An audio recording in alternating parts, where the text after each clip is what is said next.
Hello everyone, how tutors back with another new video, and in this video I'm gonna tell you how you can copy someone post text on Bluesky social app.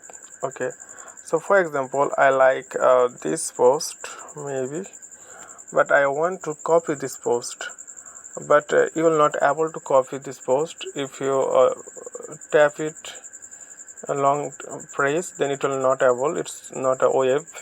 That's why you have to click here, three dot, this one. So simply click on that.